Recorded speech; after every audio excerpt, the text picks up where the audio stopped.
the judgment and the sea-bound blood. The afternoon sun burned through the high windows of the castle, casting long shadows across the cobblestones of the outer courtyard. The great gates creaked open. Out walked Lord Jovan, no longer lord of anything. Shackled, filthy, his once proud robes tattered and gray with dust. Guards flanked him, spears lowered, faces hard. On both sides of the walkway, people had gathered, some to curse, some to cheer, and some simply to witness history.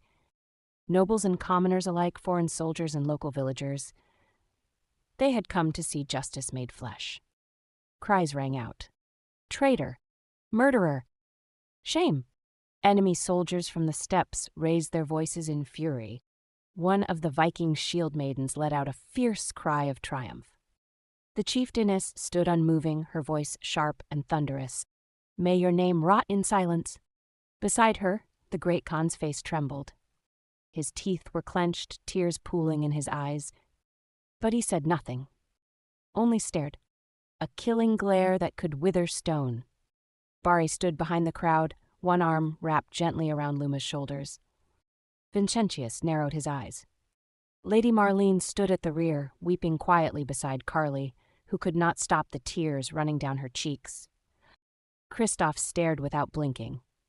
Sir Prince stood behind young Matthias, his armored hand resting firmly on the boy's shoulder.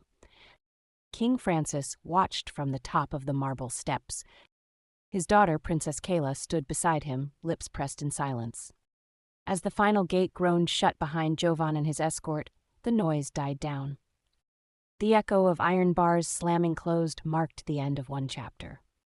But something new had begun. Later, within the royal throne room, the court assembled once more. Sir Prince stood beside the Viking chieftainess and the great Khan.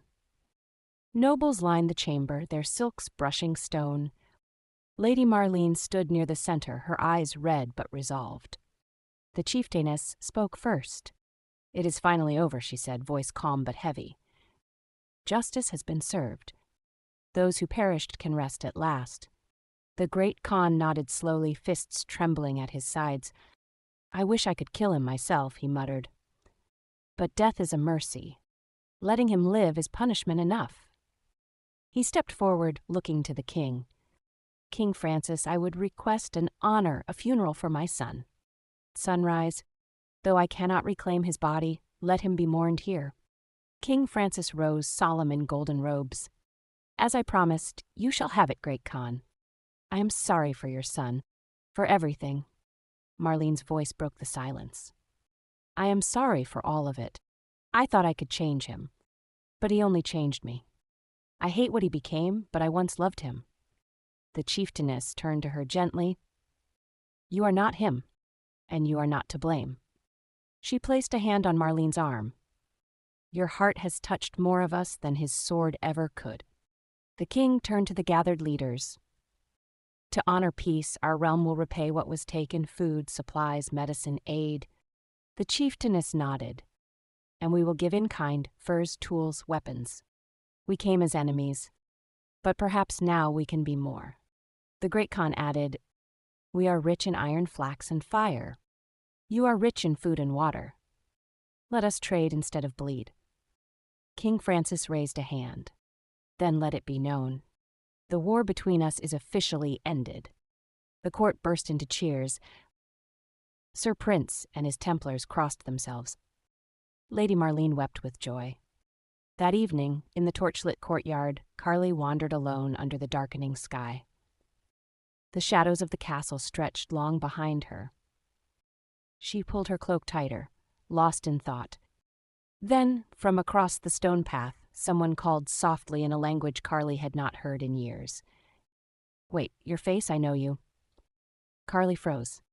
She turned. The Viking chieftainess stood in the torchlight, her expression unreadable, her blue eyes wide with quiet awe.